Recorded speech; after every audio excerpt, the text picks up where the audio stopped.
আর এই খবরটা শুনে আমি এতটাই টেন্স হয়ে গেছিলাম, দেখুন হাতটা পুরো মানে কিরকম একটা লাগছিল। একটা মানুষ মরে গেলে তার জীবন শেষ হয়ে যায় না, তাকে মানুষ মনে রাখে তার কাজের মধ্যে দিয়ে। তার আত্মা শান্তি পাক, বারবার তিনি ফিরে আসুন এই বাংলার মাটিতেই।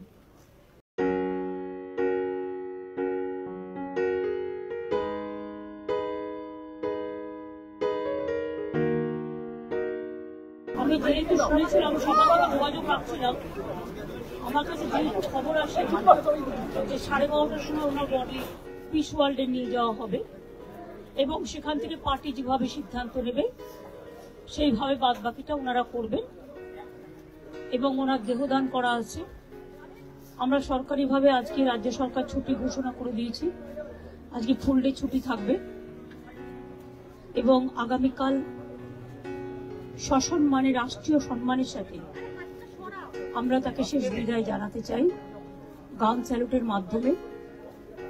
এবং আমি রবীন্দ্রকে এটাও বলেছি, আপনি পার্টির সাথে কথা বলুন, পিস ওয়ার্ল্ডে না রেখে যদি আপনারা ভাবেন যে কারণে পিস ওয়ার্ল্ডে রাখা হচ্ছে, বডিটা এমবাম করে রাখলে 72 আওয়ার্স ইন্ট্যাক্ট থাকে, সেক্ষেত্রে আপনারা রবীন্দ্র সদনেও রাখতে পারেন, নন্দনেও রাখতে পারেন।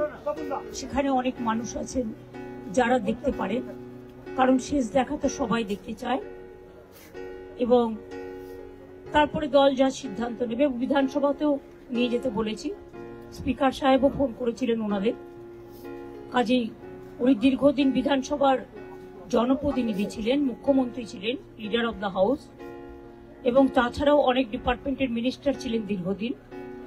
কাজেই ওনার মৃত্যুটা রাজ্যের পক্ষে একটা বড় লস।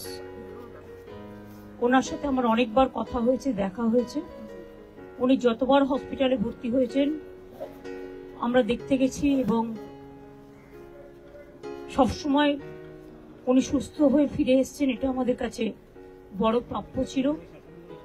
ওনার মৃত্যুর বয়স হয়তো হয়নি, কিন্তু যেহেতু ওনার একটা প্রবলেম ছিল, শ্বাসকষ্ট হতো। আজ সকালেও বৌদি বললেন যে ব্রেকফাস্ট করেছেন, ব্রেকফাস্টের পরেই শ্বাসকষ্টটা হয়ে হঠাৎ চলে গেছেন। কাজে আমি তার পরিবারবর্গ, মীরা বৌদিকে, সুচেতনা, তার সন্তানকে, আমার দলের সকলকে, সিপিএম দলের, বামফ্রন্টের সকলকে, সহনাগরিক সকলকেই আমাদের শ্রদ্ধা এবং সমবেদনা জানাচ্ছি। ওনার জীবনে অনেক কন্ট্রিবিউশন আছে, সেটা ডিটেলস আলোচনা এখানে করার জায়গা নয়।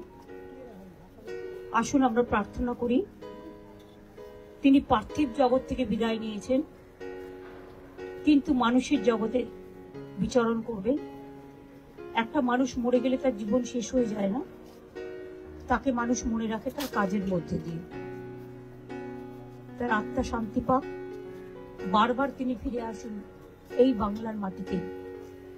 আমি এটুকু বলে আপনাদের সকলকে নমস্কার জানাচ্ছি। আজকে আমার ঝাড়গ্রাম যেতে হবে, যেহেতু আমার ঝাড়গ্রামে কালকে ওয়ার্ল্ড ট্রাইবাল ডে প্রোগ্রাম করা আছে। না গেলে ওরা সেন্টিমেন্ট নেবে, না হলে অন্য প্রোগ্রাম হলে আমি ক্যান্সেল করতে পারতাম। আর এই খবরটা শুনে আমি এতটাই টেন্স হয়ে গেছিলাম, দেখুন হাতটা পুরো মানে কিরকম একটা লাগছিল। ফলে আমি এখন বাড়ি ফিরে যাব, ওখান থেকে তারপরে কিছুক্ষণ বাদে চান টান করে তারপরে আমি ঝাড়গ্রামে যাব।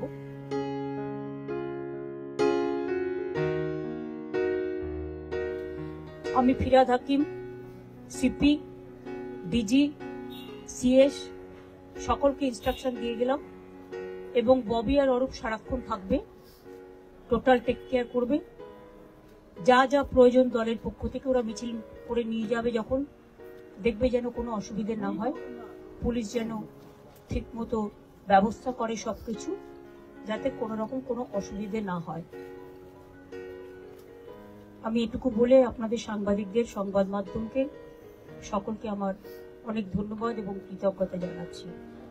ব্যক্তিগত অনেক কথা আছে, কিন্তু সেটা আজকে বলার দিন নয়, কখনো সময় পেলে নিশ্চয়ই বলবো।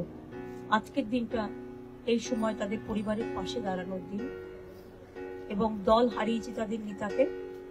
আমি অন্য দল করলেও তাদের দলের সাথেও আমার সম্পূর্ণ সমবেদনা থাকবে।